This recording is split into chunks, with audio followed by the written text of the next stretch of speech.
Present. Director Jaffe, Here. Director Christensen, Here. Vice President LeHue, Here. and President Lather. Thank you. Oh, sorry. Now it's on. So now we are at, I've got all these examples now. So we're at the point for public comment. Yeah. I don't know, not yet. I think this one's agenda adjustments. Right. This is place for the board to elect to combine agenda items, consider items out of order, remove agenda items, or request discussion on consent items, or delay discussion on agenda items. Is there any requests for this from the board? Not me. Not for me. Tom? Not for me either. Okay. Okay, so we can move on to public comment. Sorry about that. Now you can get up again. Public comment is an opportunity for public members to speak on matters within the jurisdiction of the district, but not on the agenda. You have up to 3 minutes. You need to turn it on also. There we are. Thank you. Good evening. My name is Becky Steinbruner, and I noted that tomorrow night or tomorrow afternoon at 4 o'clock, the district will be participating in an partner agency presentation to the Capitola City Planning Commission. And I thought that was a very interesting request that the district responded to, along with Santa Cruz City Water Department and Fire, Central Fire District. And I think the County Sanitation District is going to be there. It is in response to the Planning Commission's concern about infrastructure and the future of being able to meet the needs of the very high RHNA, regional housing number allocation, that the state has imposed on the city. So that's tomorrow at 4 o'clock. It isn't very well described in the Planning Commission's agenda. It just says public hearing with partnering agencies. But I did happen to look into the staff report and see that Soquel Creek Water District is giving a presentation. So that's good news. Thank you for doing that. I also want to just point out to you that at the Santa Cruz City Water Advisory Commission meeting last night, there was discussion about reviewing their rates. And I know that your district is also looking at reviewing rates. So that was an interesting discussion. And finally, tomorrow also at 4 o'clock is the Santa Cruz County Water Advisory Commission meeting. And one of the issues that I'm hoping that body will discuss is the recent report in the Lookout Santa Cruz or Santa Cruz Local about the PFAS contamination in the wells at the Buena Vista Migrant Center camp, which is not all that far removed from some of your production wells. But it is close to the landfill, although the article said they do not think that is the source of the PFAS. But it's a very concerning topic, and I'm sure that you'll want to monitor it as well. Thank you. Thank you. Next, we have the consent agenda. Oh, sorry. Is there an opportunity for board members also? I think it says there it is. Or if we change that to Change that to the just agenda. public also provides opportunity for board Okay, to make there it is. Okay. It's at Would you mind speaking into your microphones, please? When you get away from them, I can't hear a thing. Can you hear me now, Tom? Yeah, Tom? that's great. Okay. Yes. can I make think an I turned, announcement. turned, That, I turned my head and, yeah. So I just, was looking at, last Thursday's San Francisco Chronicle. And on the front page, it has an article, Soup's plan seeks to let new ADUs be sold as condos. And so that's something that we anticipated might happen here. Just, certainly if it does happen here, I'd be, a requirement would be that there be a separate meter and a separate account, obviously. So just letting the board and staff know that this is already starting to happen.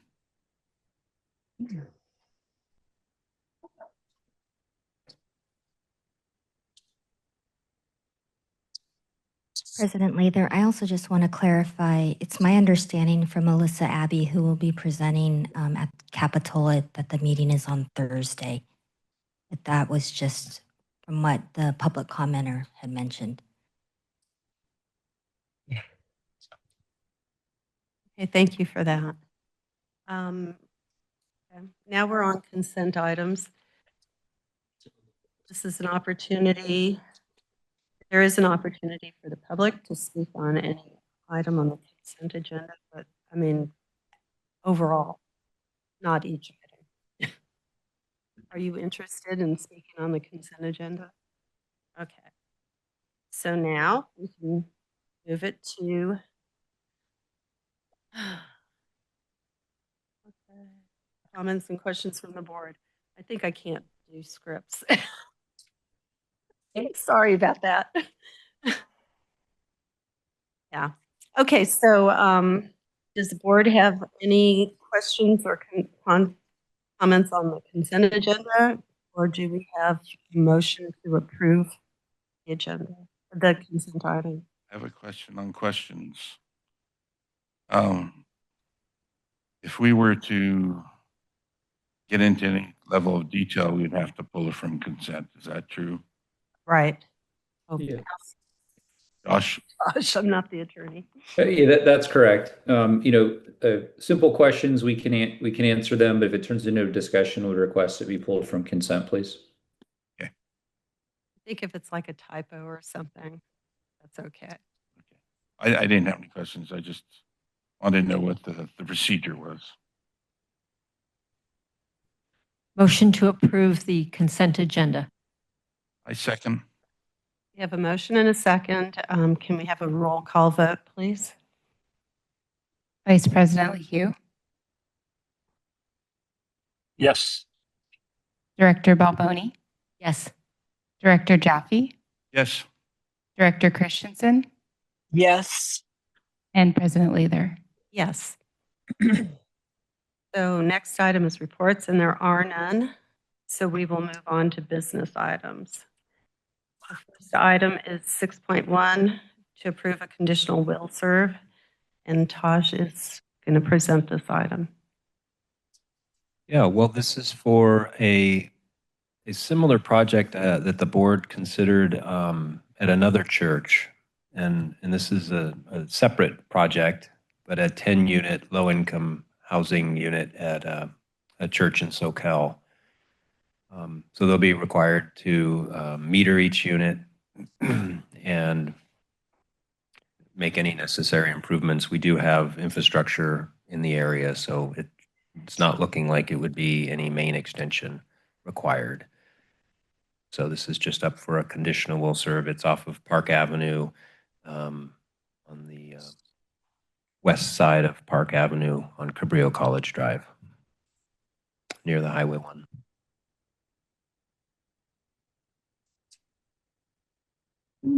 At this time, we'll open the floor to public comment. Is there any public comment on this item? Seeing that there's not any, we can return it to the board for discussion. So this is low-income housing, right? These are small units.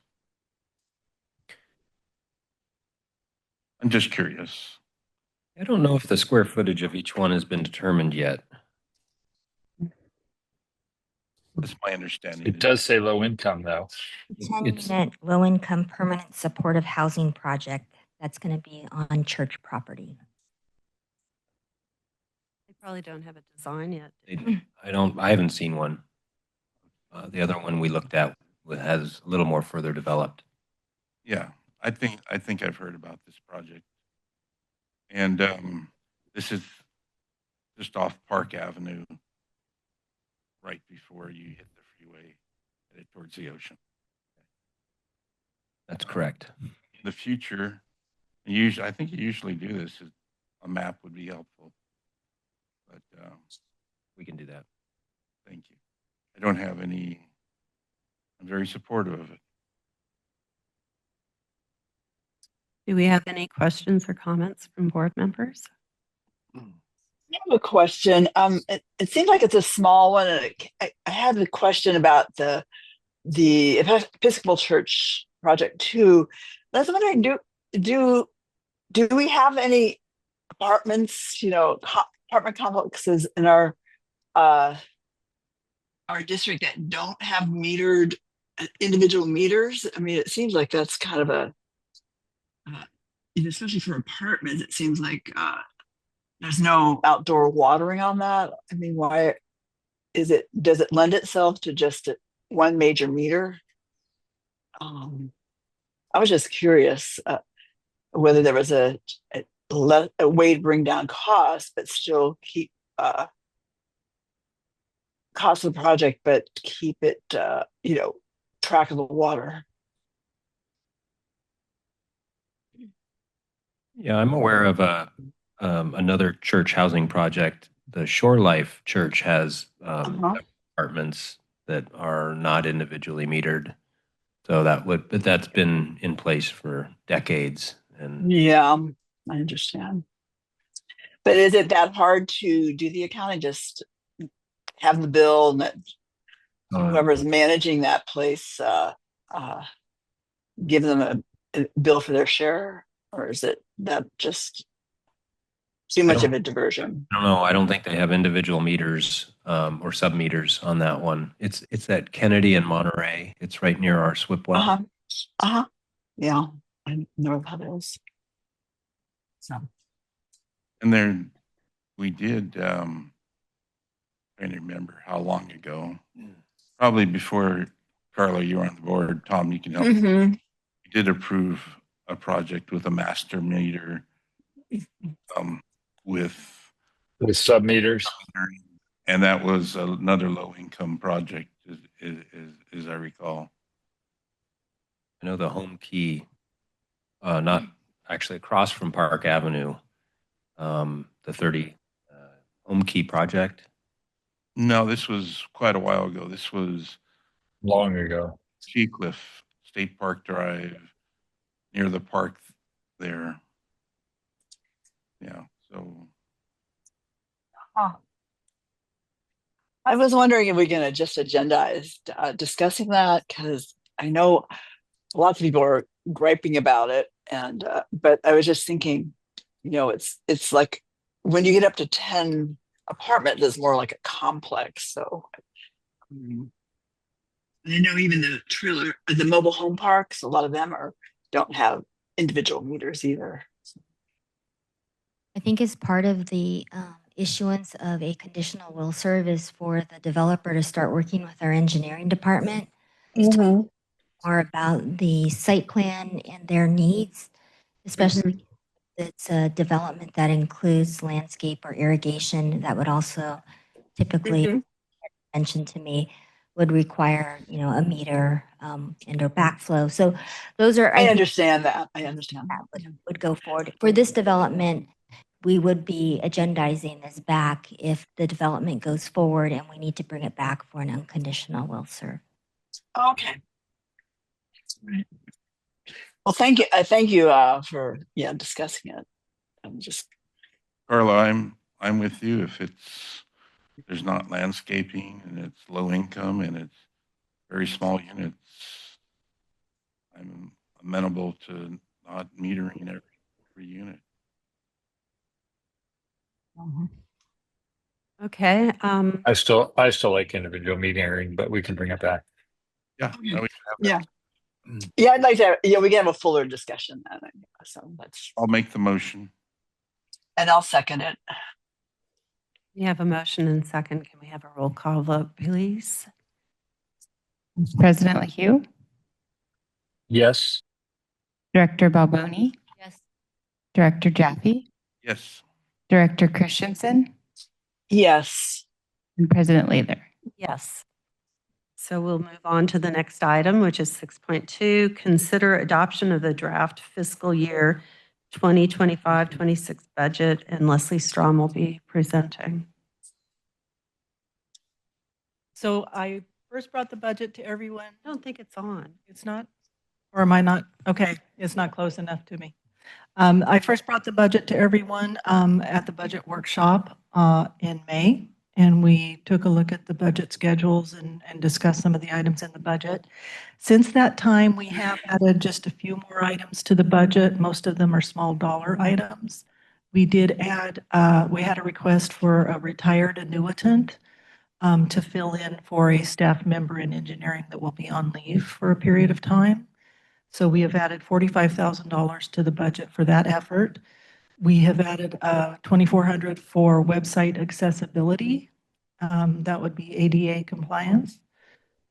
We have added another $4,600 for some AI training for government agencies. And those three combined resulted in an increase to our operating contingencies reserve, because that is set at 40% of our operating expenses. So when our operating expenses go up, so does the need to hold more money in reserve. So we added another $20,000 to the operating contingency reserve as a result of these changes. Those are the only changes that have taken place in the budget since our May workshop. We did present the budget this time in a modified format. It is the schedules that you saw in May, plus the transmittal letter that gives kind of a broad overview of the budget itself. We will be putting the full budget document online in the new ClearGov application, and we hope to have that done by the end of June. So I'm happy to answer any questions you might have or consider any recommendations you might have to the budget. But if you are fine with these changes, then you can consider adopting the budget this evening. Thank you. So at this time, we will open the floor to public comment on this item. Comments are limited to 2 minutes. Thank you, Becky Steinbrenner. I still want to encourage your district to look at reducing your water rates for your customers. Already people are struggling to pay their water bills, and there's no way they can conserve their way out of the very high charges that they are now enduring. I really think that you need to examine the, I want to say, legally defensible action that the district took in raising rates essentially to pay for Pure Water Soquel and basin sustainability. And Pure Water Soquel is not operational yet. So people are paying for a service that they are not receiving. They are paying money to restore the basin, but the project is not operational. And so it's not legally defensible that you're charging these people the rates that you are for a service that is not being provided. Again, I ask that you really look at your rates, look at trimming them and reducing them, because people are suffering. They really are. And with the cuts, attended the county budget hearing today.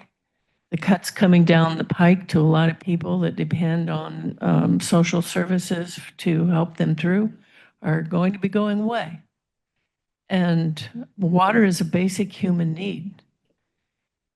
I ask you to really look at ways that you can reduce your rates for your customers and consider rolling back this fixed service charges so people can conserve and help pay their bill. Thank you.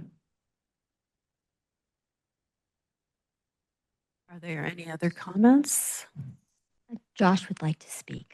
President Lather, can I briefly respond to the public comment? Yes, please. Just for members of the public who may be watching, regarding the legality of the district's current water rates, there was litigation related to those rates, and that litigation was resolved in favor of the district. So those rates are legal and were considered by the court. Thank you. Okay. So we're closing the public comment part of the item, and now we will bring this to the board members for any questions or discussion. I always look at you because I figure you have something to say. Something good, just something. Something good. Thanks. So at Aqua, had some conversations about the use of WIFIA and what qualifies for WIFIA. And it's a bigger topic than just these rates, but it plays into the rates. So I'd like to see at a future meeting, just so I understand what can and cannot be charged to WIFIA. And just for my education, more about that and how, if there were charges, whether WIFIA is maximized as it is, or is there a way to use WIFIA to decrease our rates? So it's too much for this. I imagine that's too much for this meeting. If you want to respond, can. But Just in terms of the WIFIA funds and associated use of those funds, the way that we embarked in the loan agreement with the EPA is that the funds are for Pure Water Soquel. We did explore whether or not there was the opportunity to reallocate or make adjustments so that the funds could pay for other capital improvement projects, but that is not the case. If we are interested in utilizing WIFIA as a funding stream for other capital improvement projects, we can go ahead and apply for another letter of interest and apply for the WIFIA funds, but they have to be defined as what was included in that loan agreement. so are we paying anything from other funds for Pure Water Soquel that could be charged to WIFIA and that money be used either to reduce rates by not using it or be used for some other thing like capital improvements? Is there any? So the WIFIA can't be reallocated to any other project other than Understood. Water Soquel. And so we are using both the SWIC funds. We've maximized the seawater intrusion control funds. We've maximized the Title 16 grant funds. We are in the process of maximizing the Prop 1 grant funds from the state, and we anticipate fully utilizing the WIFIA funds as well. So the question is, are we using any funds whatsoever that we're collecting from our ratepayers for Pure Water Soquel that could be instead WIFIA could pay for? WIFIA is paying for a number of things associated with Pure Water Soquel, including like the cost of borrowing the interim line of credit from CoBank. Those interest costs are being covered by WIFIA, so our ratepayers are not having to pay those. So the majority of Pure Water Soquel is entirely borne by the loans and grants that we took out. There were some small pay-go items, but nothing hugely significant. One of the things we are looking at now is when that WIFIA loan is fully dispersed, we will have some money in reserve, but our issue becomes that we need operating revenue in order to maintain our debt coverage ratio. So we're looking at different ways that we might allocate those WIFIA funds that come to us and then become part of our reserve bucket. if there's ways to utilize those to improve our debt coverage ratio and improve our situation going into the next rate cycle. Okay. And as part of that, could you look at scenarios where we charge less to our customers? Because in Prop 218, we've set the maximum we can charge. Right. We can always charge less if there's a way to do that. The difficulty we run into is we need to meet our debt coverage ratio. That's the rub for us. It's not so much having adequate reserves. It's not so much having adequate funds set aside. What the issue is having annual operating revenues sufficient to meet that debt coverage ratio. Okay. I just want to make sure that maybe the person was wrong, but And they were fairly certain that there could be a way that WIFIA funds could improve our situation. Maybe they don't know how much it's already getting. Maybe, I don't know. I just want to make sure that well, I definitely, every rock needs to be turned over. Yes. and That's a big rock. to turn Yeah, over. we are looking at every option we have on the table before we go into the next rate cycle.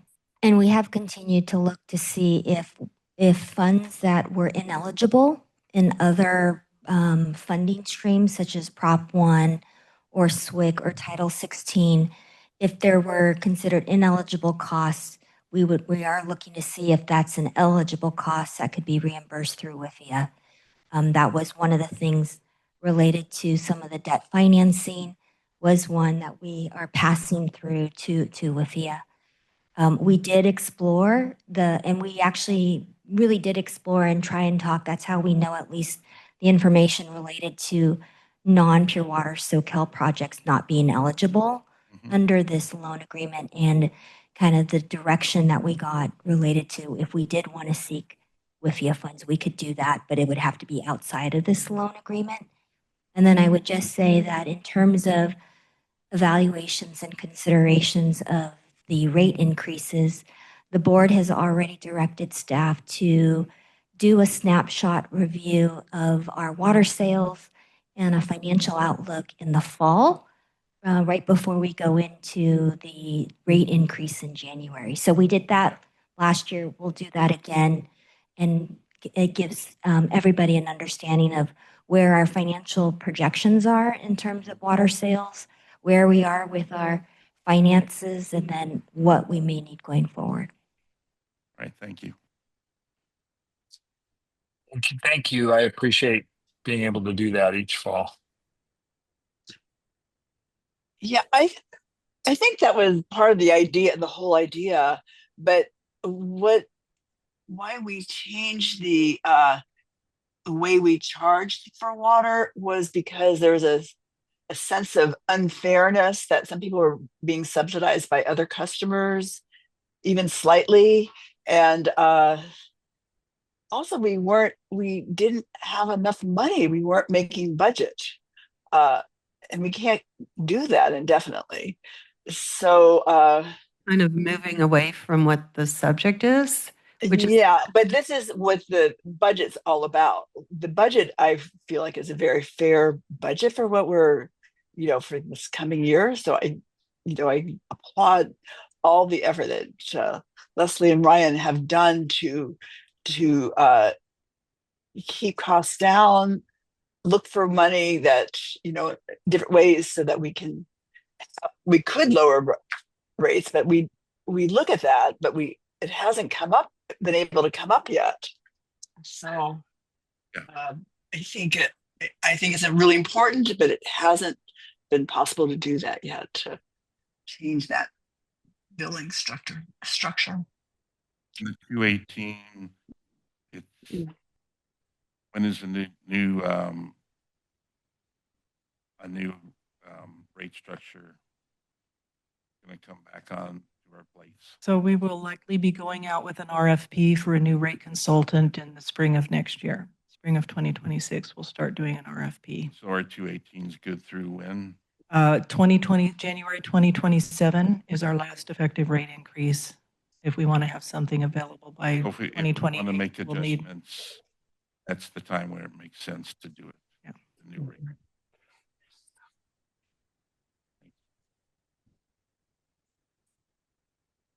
I have a very trivial question. 4,600 for government AI training. What's the thought on that? It's not a lot of money. I'm just curious because I'm very curious about. Yeah. So there's a government AI summit that's going to be coming in October. It is an opportunity for staff that are thinking about utilizing AI in their day-to-day, chat GPT, spreadsheets, that type of thing, to learn more about this kind of evolving technology. So it's a conference, or is Yes. And the expectation is by attending different talks in the conference that the educated. Right. Maximize our use of it, but Not a also lot of money. learn about some of the cautions associated with AI. Yeah. Okay. Thank you. Okay, so at this point, we're looking for a motion on the floor from a director regarding this item. I'll move to approve, I guess, number one, motion to adopt the fiscal year 2025-26 draft budget. Second.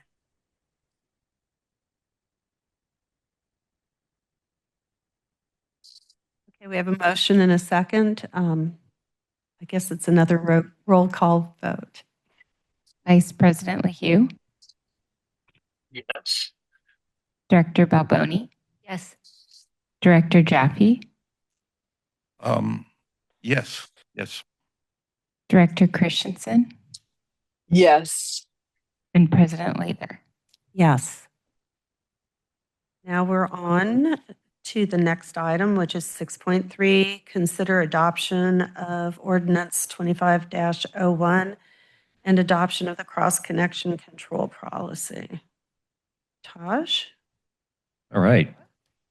There's a lot of reading associated with this memo, so I'm going to do my best to summarize it for you. In December of 2023, the State Water Resources Board adopted a cross-connection control policy handbook, and it went into effect in July of 24, July 1st, 2024.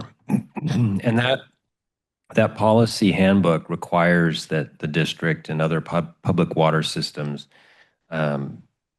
adopt a cross-connection control policy and plan that is in compliance with the new handbook.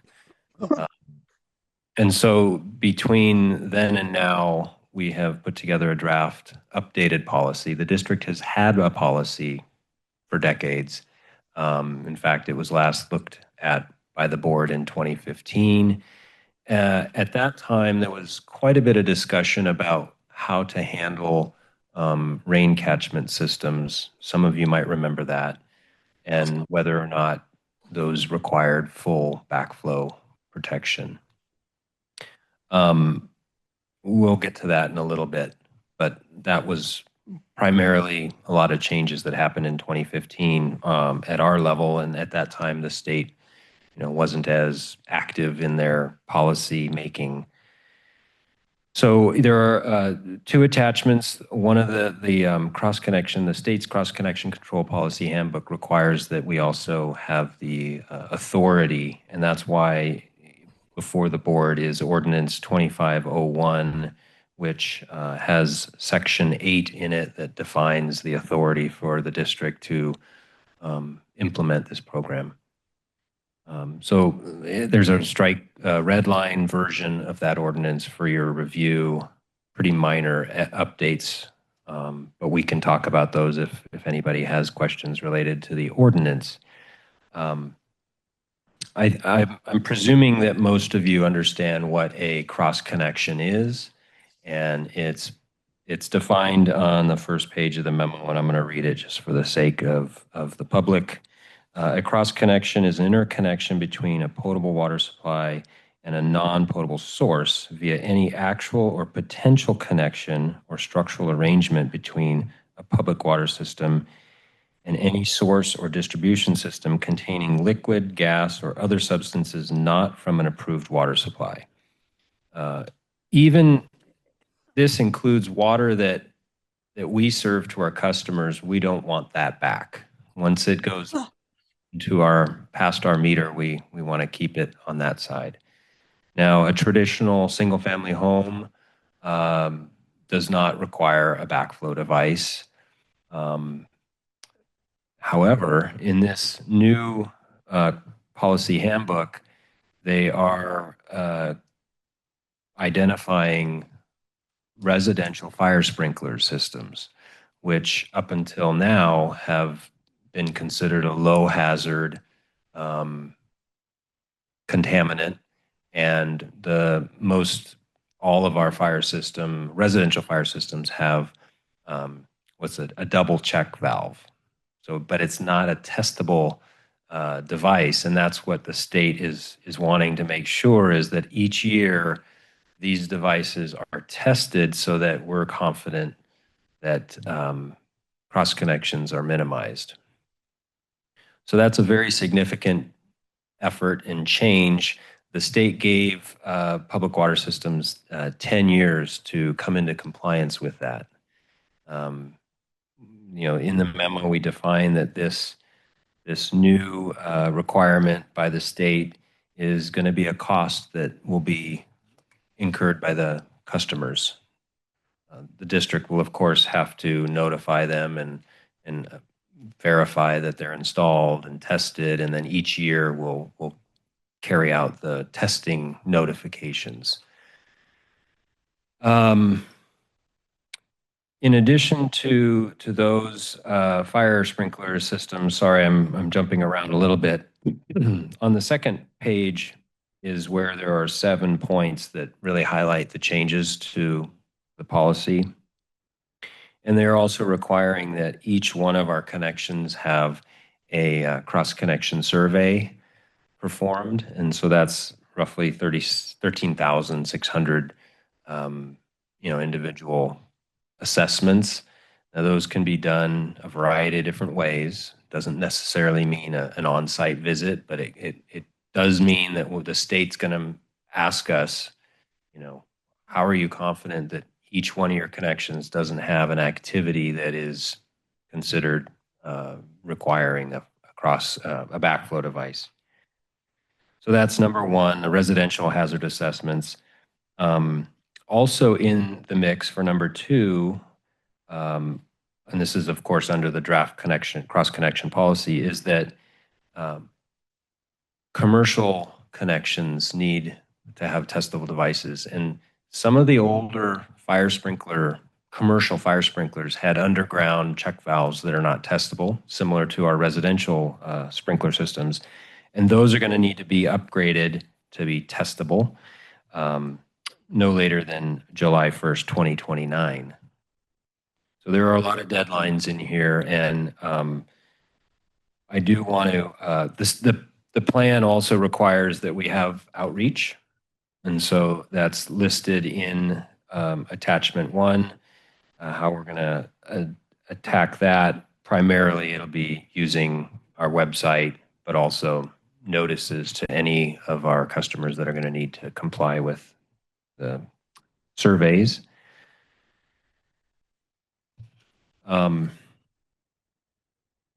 We talked about the devices that are not testable, gave us 10 years for that. One thing that we did propose for the duration of the full system survey is that we would take 15 years to do that. At that time frame, it's about 900 surveys a year. It's what we think we can handle. We'll see if the state agrees that that's fast enough. It might be too far out in the future, and they may want us to do it quicker. If that's the case, we may need to come back to the board maybe next fiscal year to ask for some temporary support to do that if they want it expedited. The biggest point to discuss is the rain catchment tanks. And this, Maybe just hit on number 6 since you're kind of giving an overview on all of them. sure. The sixth change is that we're proposing to remove pressure vacuum breakers as an acceptable device on our list. We've found that they are only good for back siphonage and not back pressure. And anytime there's a pump or a vertical elevation change for, say, a house on a hillside, that exerts back pressure on our meter. These pressure vacuum breakers are not testable, and so we're proposing to just remove them from our list and replace them with standard testable devices, RPs or double checks. For rain catchment tanks, that is something that the state has gone a little more in detail than in the past, and they are defining auxiliary water supplies may consist of an on-site well, private well, that's pretty obvious, fire storage tanks, surface water supplies, and they also include rainwater collection facilities. Gray water systems are also listed. So we're proposing in our draft policy to the state that's going to be submitted here shortly to kind of maintain status quo that the board wished to carry forth back in 2015, is that any rain catchment system that is 5,000 gallons or less will not require a backflow device. Now, we're not confident that the state's going to agree with us. So I just want to bring that to your attention, that our intent is to kind of stay with what we're enforcing now and see how the state reacts to that. It's potentially that it is possible that the state will, tell us, no, we consider rain catchment, facilities as auxiliary water supplies. And that if that's the case, the customers that have cisterns, and they don't define, 50 gallons, 100 gallons, 1,000 gallons, they just blanket rainwater collection facilities. So Our interest in proposing it, one, as Taj mentioned, it's to be status quo, but by setting that bar, at least to propose to the state, it doesn't require the individual homeowners to do the install and then the annual testing if that isn't, if it's not required by the state. Okay, I guess we have to do public comment first, but I have questions. yeah, no, I'm pretty much to the end of the memo and the highlights of the policy and where we stand. It's going to be an ongoing effort. What we do ask for is that when you do consider taking action on this, that you give us some authority to make changes that the state tells us are required, so we don't have to bring it back. We can bring it back once the state has approved it for your review if you want. Okay, now's the time for public comment on this item. You have 2 minutes. Thank you, Becky Steinbruner. I remember that discussion about the rainwater tanks. It was a very interesting one at the time.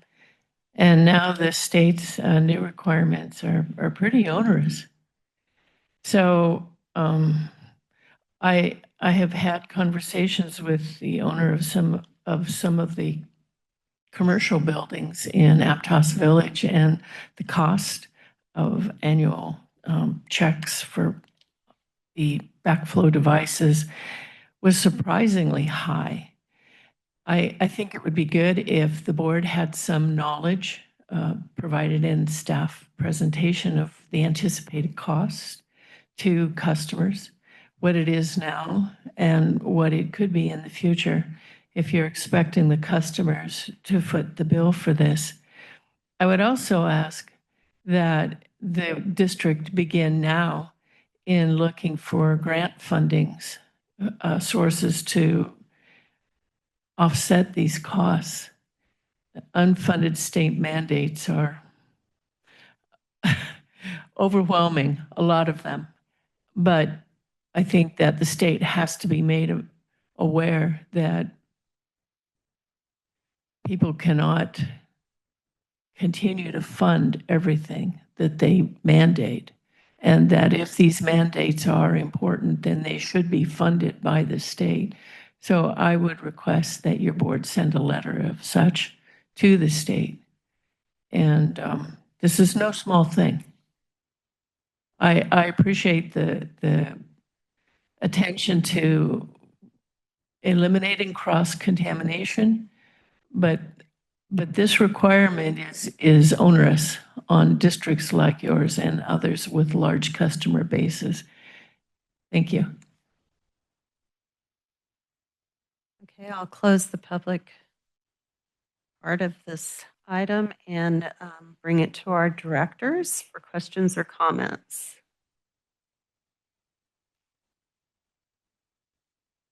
I have a question.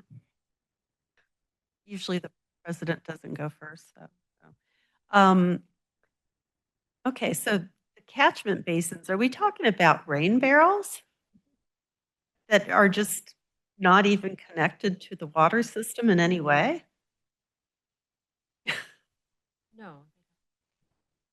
Well, they don't elaborate on that. The state does not. And we're proposing that that type of assessment be conducted by our staff cross-connection control specialist. And I think that's in line with the viewpoint of the board 10 years ago was, you know, if it doesn't have a pump or it's not big enough to have it connected or a makeup water, some of these, you know, if it doesn't rain enough or they use it all up, they want a simple system to augment it with the drinking water system. And so when you get those kind of tricky plumbing things, then it becomes a concern where you could potentially have that tank be siphoned. So at this point, There has to be a potential for it to be siphoned. So my rain barrels aren't going to be. Not your individual rain barrels. If you ever participated, like when the counties and the cities were giving away rain barrels during the drought, these are either sometimes people will daisy chain a bunch of rain barrels in the past, or we've had like tanks that are, like Taj mentioned, 5,000 gallons or less. yeah, they do list the potential connection. And so it is pretty broad. But at this stage, we're not proposing, you know, to include rain barrels would fall under the 5,000 gallon threshold. Yeah, I mean, even the underground tanks, though, if they're not connected in any way to the water system, they're just being pumped for landscape. Yeah, it doesn't make sense that they would even be part of this. But what if you have a drip irrigation that sometimes is fed by the rain barrel or the tank and sometimes is fed by. Well, then there's a connection, but the people I I know, couldn't quite hear Bruce. yeah, he's not talking to in his microphone. Say it again. No, I'm right by my microphone. I'd have to eat this thing. So what the concern is if you have a rain barrel or a tank, this is an example that's feeding a drip irrigation system when there's water in it, and when there's not water in it, then it's being fed by the potable water from the district. Correct, Taj? That's right. I think Connected, yeah. once the rains stop, you use up your the supply in your barrel, and after that, it's still the fall, and you need to water. So you have to water it without your rain barrel. You're using something else. Maybe you're filling your rain barrel, and so, you know, we're proposing that each one of these be looked at on a case-by-case basis, and, you know, the definition of an auxiliary water supply will definitely come into, you know, we're not the only water system Oh, yeah. that has rain catchment. So it is going to be a topic of discussion for the state regulators. It seems like the criteria should be whether it's got any possible connection with the potable water system versus not the size. Right, that's what I'm thinking. And also, I mean, the people that I know that have that only use that water for landscape and don't have a connection. And if they have low water use landscape, so it's not, I mean, I know one person that said they have so much water, they share it with me and water my landscape.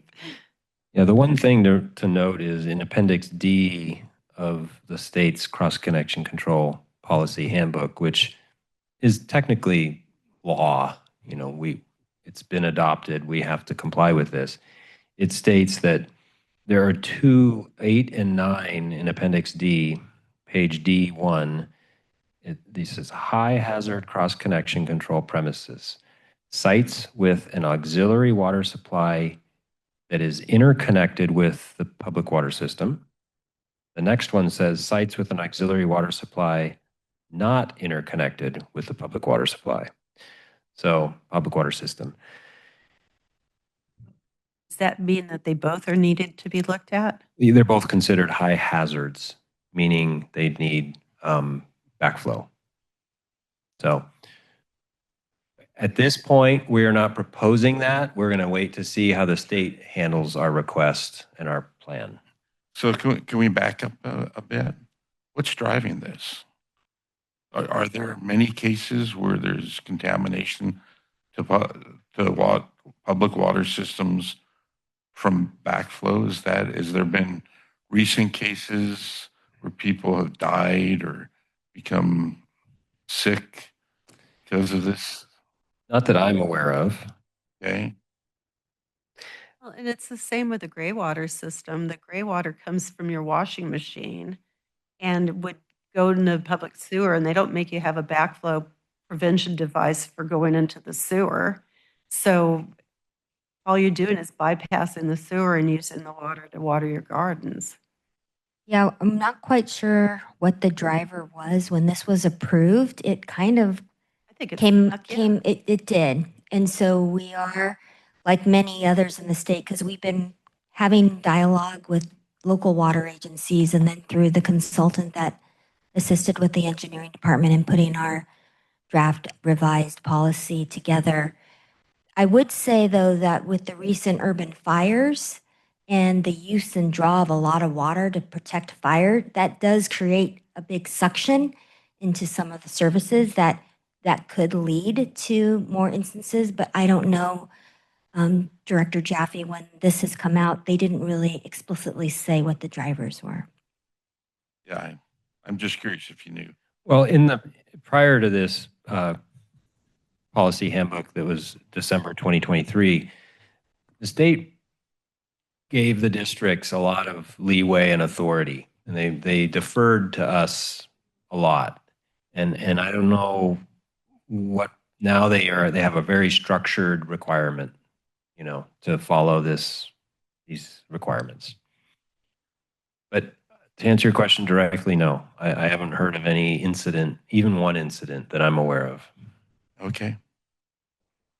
I want to compliment the staff on a very well-written memo. I found it easy to follow and was long, but it had to be. And the costs are significant, you know, so $500 to over $2,000 for typical residential backflow. That's a lot of money. People are complaining about our rates. If they're hit with a $2,000 additional cost. That's a one-time fee. That's not annually. That's to install it. Still a lot of money. And then annually, it's probably about, I don't know, a little less than $100. For the inspection. Right. That's a lot of money. And then for the commercial, in the memo, it says $15,000 to $20,000. Those are usually larger in size, 4, 6, 8-inch devices. I understand.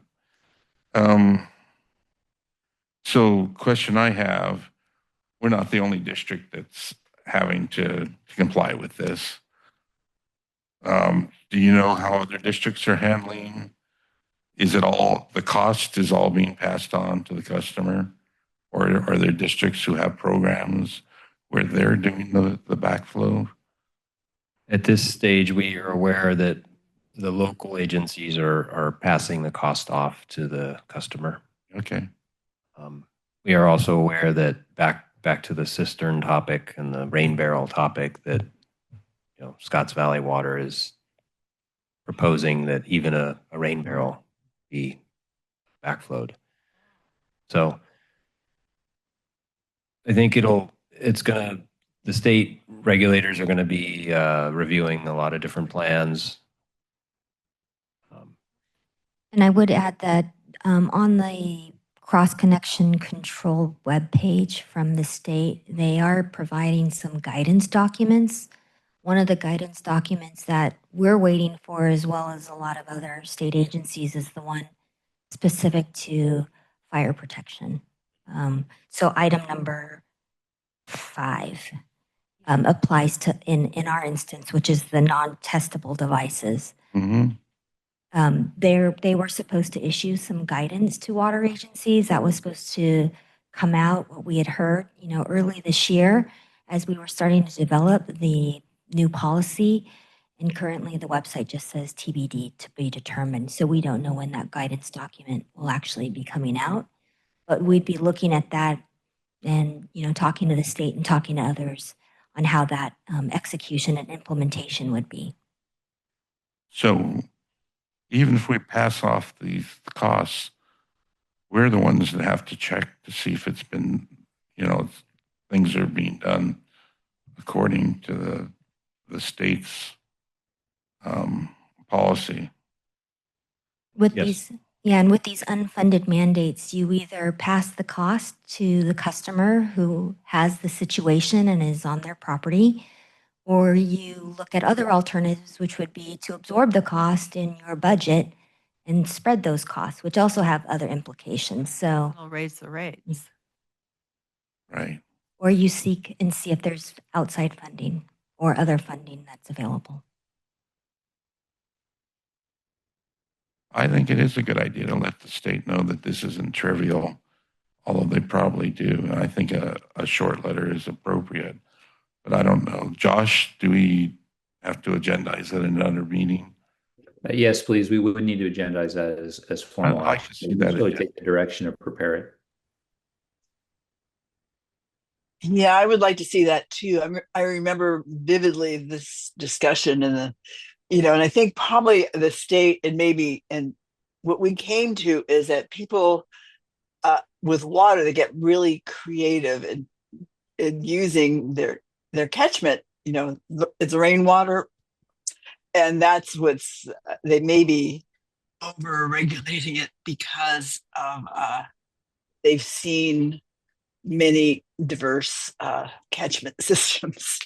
So I was just so I kind of can see where they're coming from just based on that extensive review. When they first came on the board, I think it was that long ago, about this, our first discussion on this. But I think it's worth discussing the future about, agendizing this so we can send a letter to let them know that there's a lot going on in water for all of our customers throughout the state, and it just this is another money thing. So one more question, I think you partially answered it. Why the 15-year time frame? You thought that was as long as would be acceptable to the state? Well, it's just that's about 900 units a year, or 900 customers a year to process, among other tasks that our employee works on. It's probably what we could handle with the current staff that we have. If they want that expedited, then it's a lot of surveys. We could, like I said, we could get that done with a mailer, And we actually were successful in that effort for the booster pump situation, which the board may not be aware of. Maybe customers contacted you, but the state, in a similar effort, but not through this policy, through an inspection of our whole system, asked us, hey, where are your customers that have booster pumps on there if they're low pressure, right? If they're high in elevation and we found several customers that had booster pumps that did not have backflows, and we're almost done with that. I think we have a handful of customers that are still not backflowed that have pumps. Okay. Just imagine living next to someone that has a pump, and then they're pressurizing the system, and that water makes its way back to your house. You don't necessarily want to have backwash.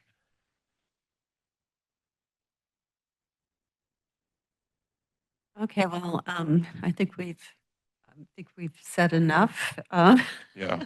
Is there a motion? There are two recommended items, actions. One is to rescind the previous ordinance and adopt the presented ordinance. And So I'll take a stab at it. By motion, adopt ordinance 2501 and rescind ordinance 2402. And by motion, adopt the revised draft cross-connection control policy and authorize staff to make minor changes based on direction given by the State Water Resources Control Board, Division of Drinking Water.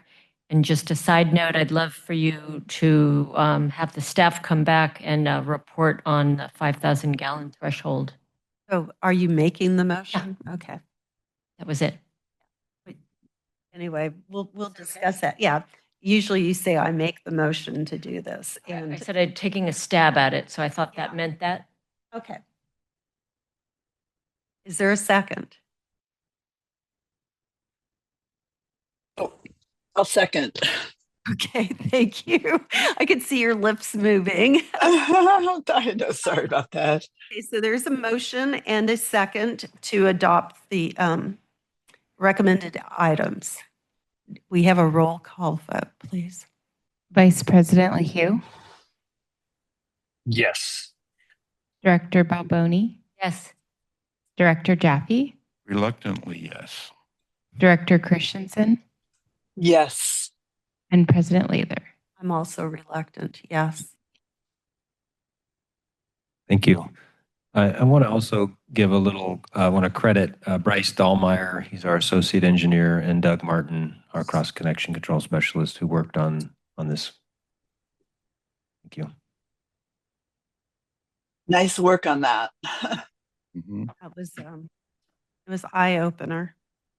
Okay, so now we're on the next item, which is adopt resolution 2512 awarding a contract to Betts Works Incorporated for Monterey Avenue Main Replacement Project. And this is also the Taj show. The next two items are mine.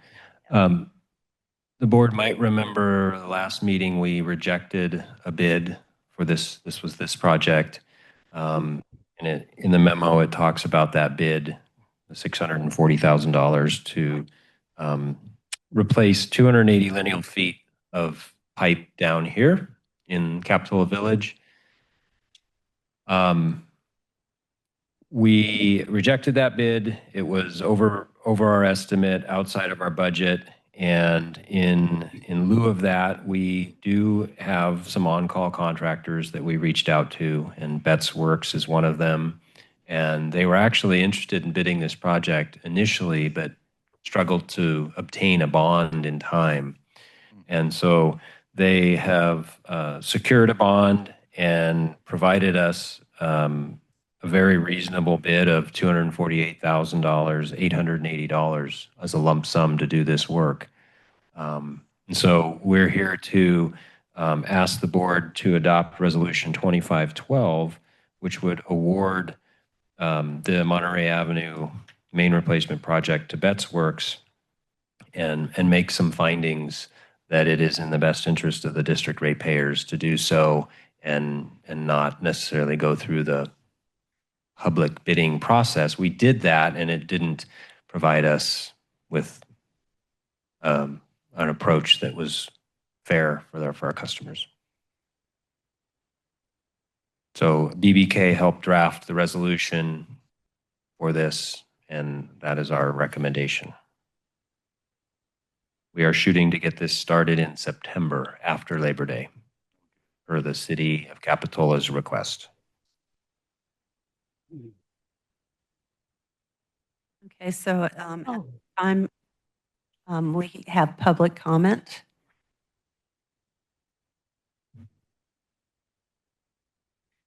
Thank you. I'm always happy when a local contractor gets a bid, and they're a good company. I've worked with them on our road.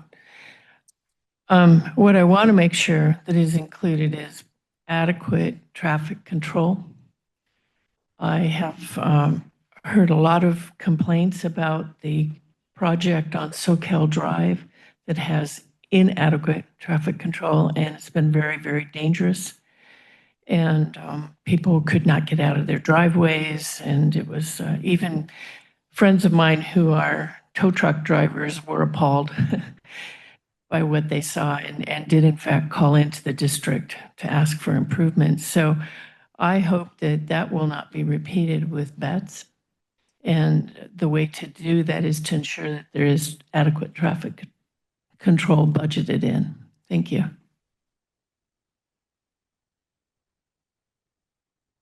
Okay, close the public hearing part of this and return to the board for discussion.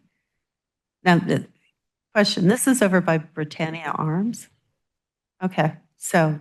And it'll be after Labor Day, and also the city encroachment staff will, enforce traffic control plans, and it's not far from their office. Yeah, that's, there's options, detours that are pretty easy for that spot. So I don't think they'll have the same issue as Soquel, which I agree was difficult. Carla, I saw Quick you. question. I'm assuming, Taj, that you're happy with that contractor and previous work. Yes. I have the same question, Tom. Was that your question too, Carla, or did you have something? Oh, yes, but I do remember, because I remember them. And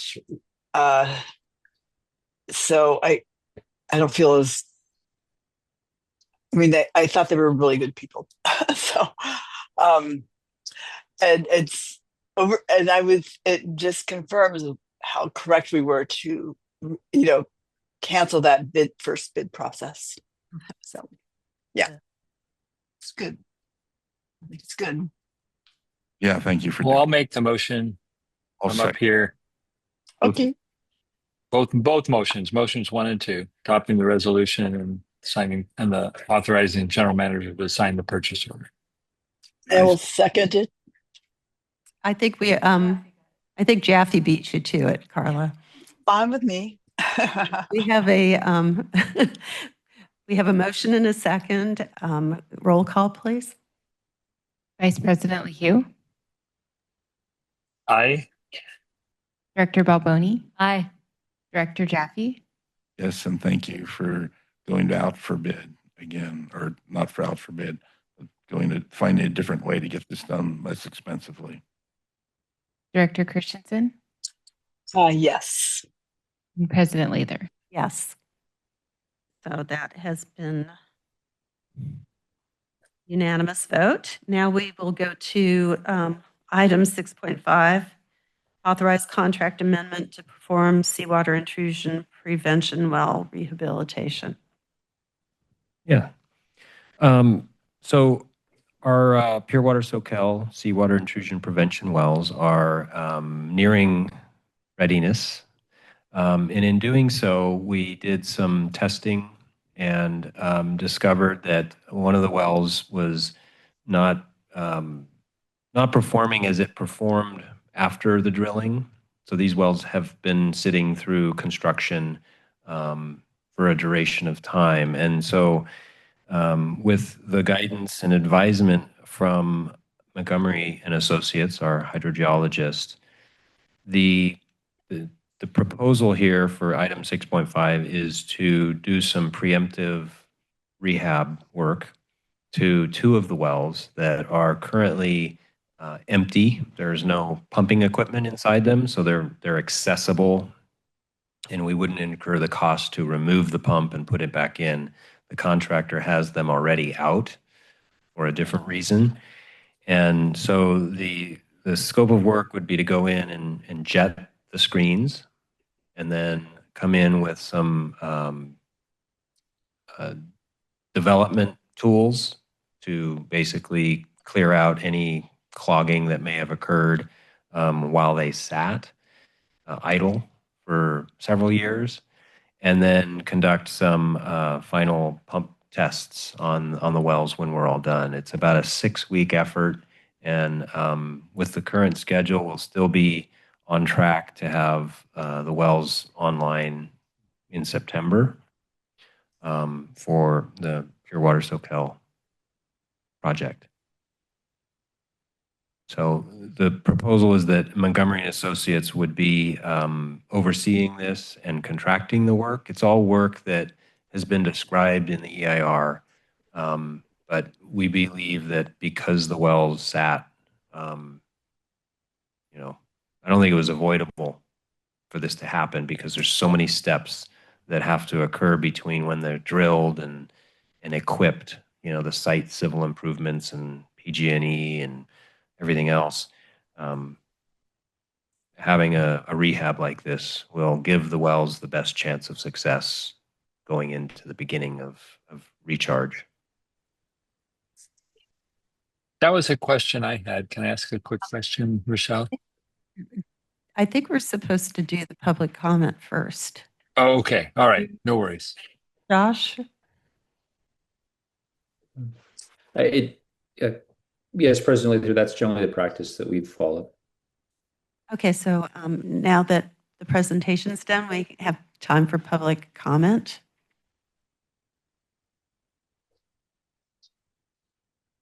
Thank you, Becky Steinbrenner. I have been just observing what's going on and noted some activities and lack of. What I want to ask is, isn't this the second time that the Twin Lakes Church injection well has been rehabilitated? I remember it's when Director Daniels was still on the board. And soon after, within a year after it seemed the Twin Lakes Church well had been drilled, that it had to be rehabilitated. Can you confirm that this is the second time that well is having to be rehabilitated? Maybe why, if that's so. I also want to know how this will be noticed to the people who live nearby the Monterey well. There are people in the apartments that you talked about earlier. There are people who live right next door, just on the other side of a fence. And that activity is disruptive to those who work from home. So how will they be noticed and accommodated during this work?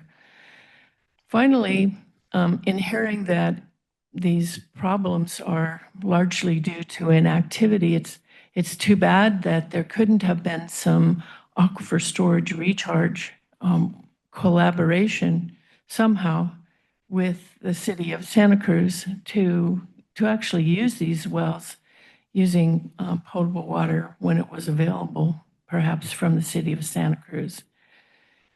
Anyway, thank you for the information. Now that we're public comment has been completed, we can bring it to the board, and Tom, you get to go first. Thank you. I wanted to ask Taj that just a simple question, like this is not unexpected in your mind after sitting for that length of time. It was an option that our consultants asked us if we wanted to include as part of the original SWIP equipping contract, and we declined to include it with optimism that we wouldn't need to do this. But I believe Montgomery Associates isn't surprised that this can happen to wells that sit for idle for several years. So we're very hopeful. I mean, that the performance after drilling and development were very good, and so we anticipate this to not, it should be a success. It's not a futile attempt, I don't believe. Okay, thank you. Any other comments from board members? Well, I had the same question, and I thank you for that, and thank you for your response. Welcome.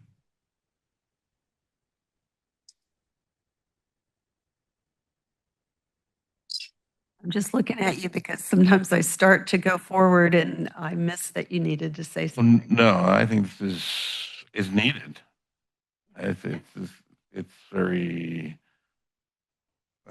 obvious. I'll make the motion unless somebody has other comments. Okay. We have a motion on the floor. Do we have a second? So roll call vote, please. Vice President LeHue,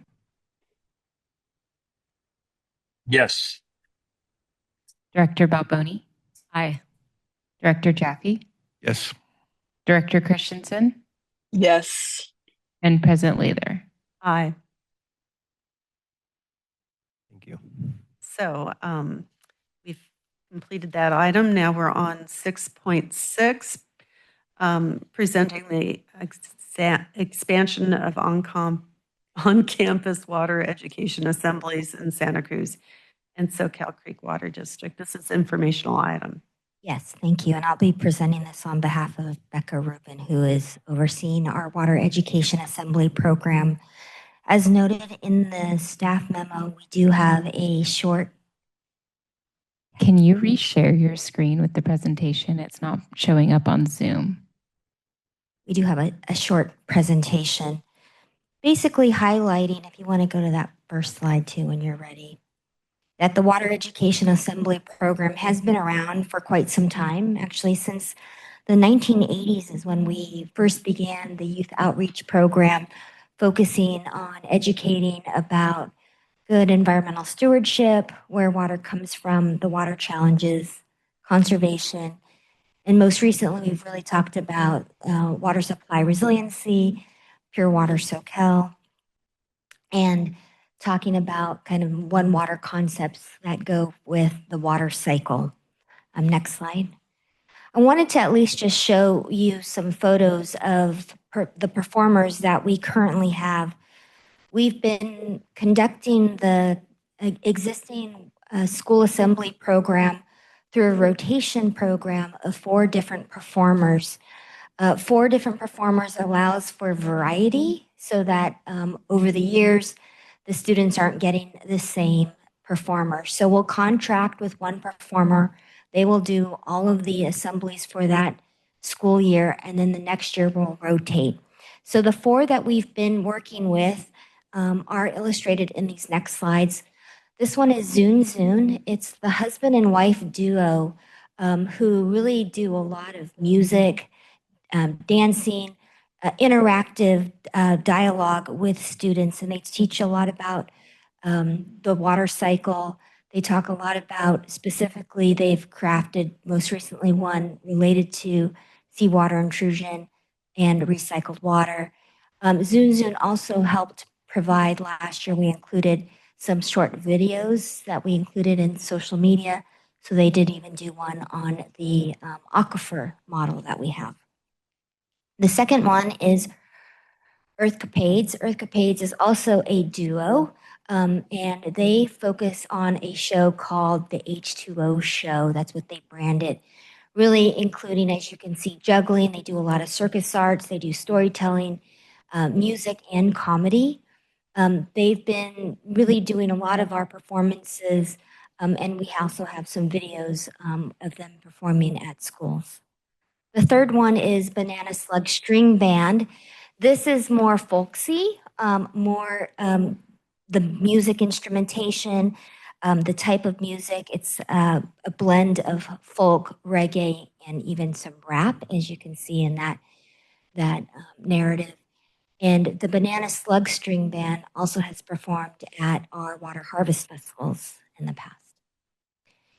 And then the last one is Rocksteady Juggling. This is actually a one-person show, really focusing on a lot of the juggling, but still the storytelling.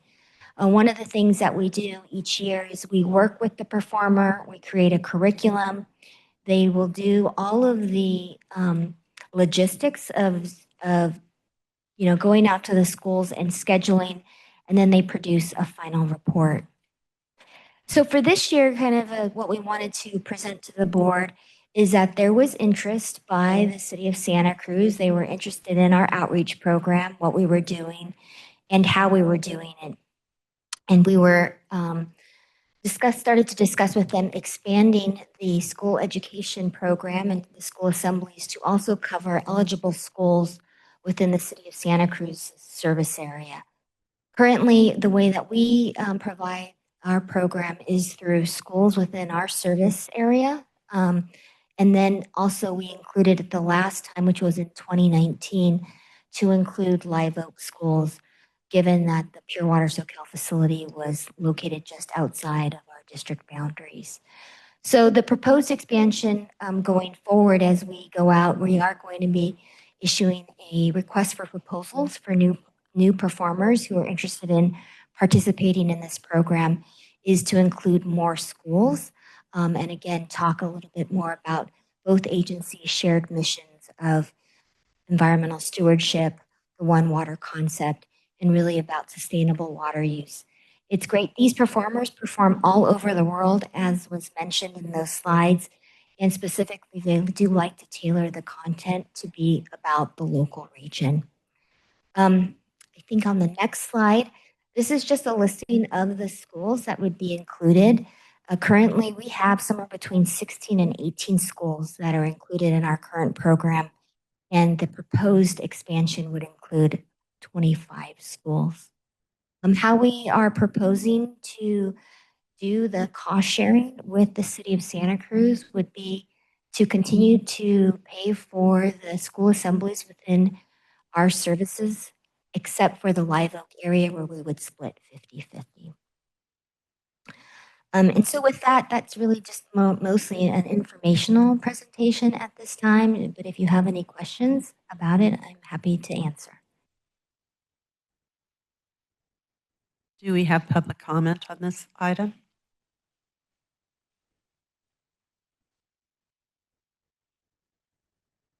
Thank you, Becky Steinbruner. I can't help but think about Vi Campbell. I miss her. She was a gem.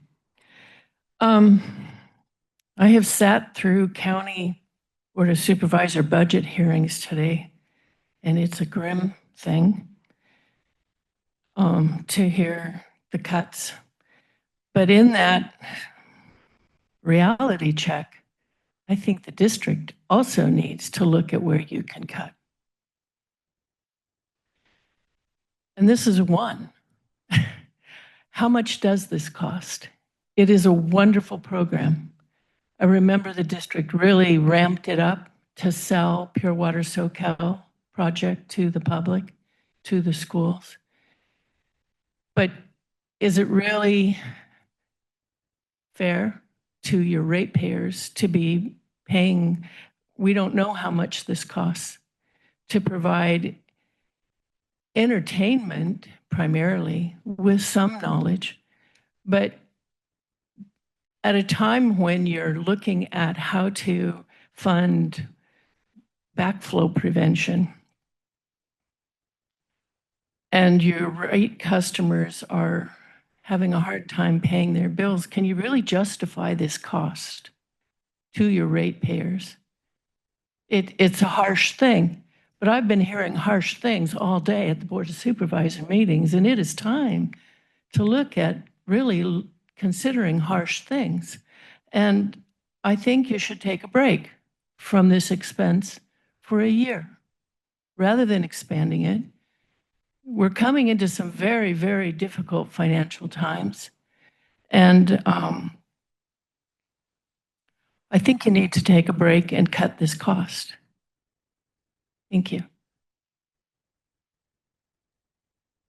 I have a question or a comment when I can't see who's Okay, wanting we've to speak. public comment and now it's your turn. Okay, well, then I'll go ahead.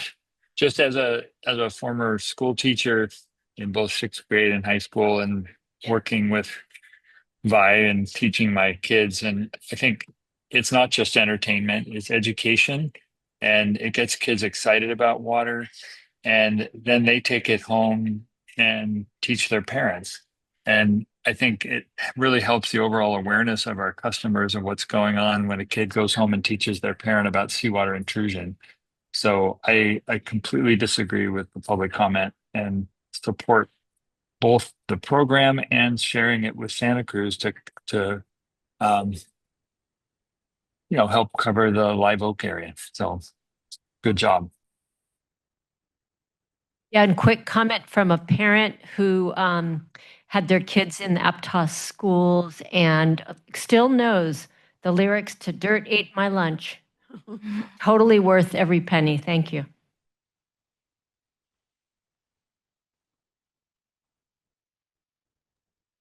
I'll just add too, I'm really glad to see the expanded list actually, because as we'll increasingly be aware, we're all in this together. And, I think it's a great idea to share it. It will actually be more cost effective, I think, sharing the cost with Santa Cruz.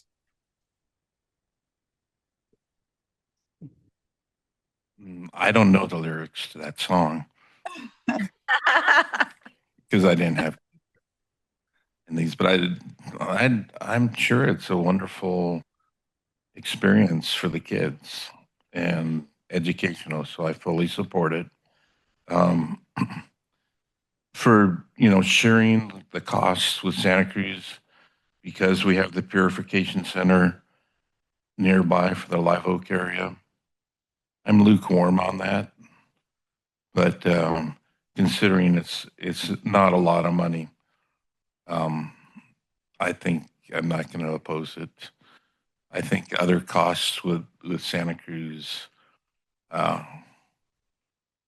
we have to look at our customers' gain and their customers' gain, and be very, very fair about how costs are shared with Santa Cruz. So I support it.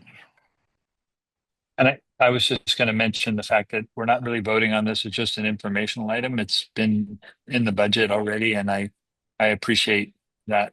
And thanks.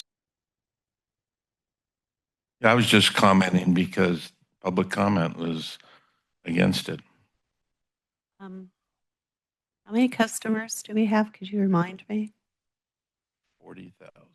We serve about 14,500 14,000? households, yeah. So Over 40,000 customers. correct. Well, the connections are the customers. The population is maybe 40,000. And so that's around $1 per year per Just a little over $1 a year per household, yeah. So I do not think it's going to make a big difference in our rates. Okay, well, thank you for that. I think it's great. I remember Zun Zun. I don't remember why, but I have seen them with my kids when they were little. So, at this time, we're going to close the public We'll be part of the meeting. And we're going to go into closed session. so if you want to do public comment for After public comment on closed session. Thank you.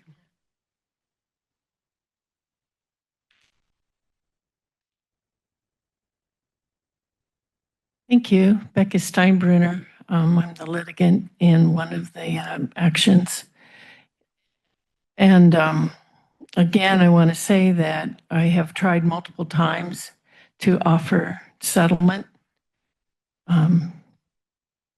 negotiation. It was always refused by your district, saying it was too expensive. So that's always been a disappointment to me. And I also want to just, I don't know what council's going to tell you, but regarding the transferred case from San Luis Obispo, I've recently had to work very hard to disqualify a judge. The case was transferred from San Luis Obispo and assigned to Judge Cogliotti, who's a very fair judge and very well trained in CEQA law. And for reasons unknown and without notifying me, the case was transferred to Judge Connolly, who is not trained in CEQA and is not familiar at all with the case. And it has taken a lot of work to try to disqualify her, not because I don't think she's a good judge. I'm not saying that she would be partial in any way, but the fact is that she has not completed any CEQA training with the California Judicial Council. And that is a fact that I know because of Public Records Act request materials with the court. So I've had to work very hard to get a CEQA qualified judge, and hopefully it will be Judge Cogliotti. And so I want to explain that to you, how much I care about the fairness of all of this, and I'm still open for negotiations. Thank you. Thank you. So now we'll close the public part of the meeting and go into closed session. Are we going to take a break? That's your call. I thought we usually need to change the. I need like a minute to shut everything off, but Okay. not extensive. Okay, then we will just wait that minute. Do I have a link for a closed session? Josh, there was a public comment asking if we anticipate a report out from closed session. We don't anticipate any reportable action, but we will, do a formal report out at the end of closed session. And Carla and Tom, Melanie's going to call you. Oh, okay. Okay. Got it. I'm going to call all three. And Josh.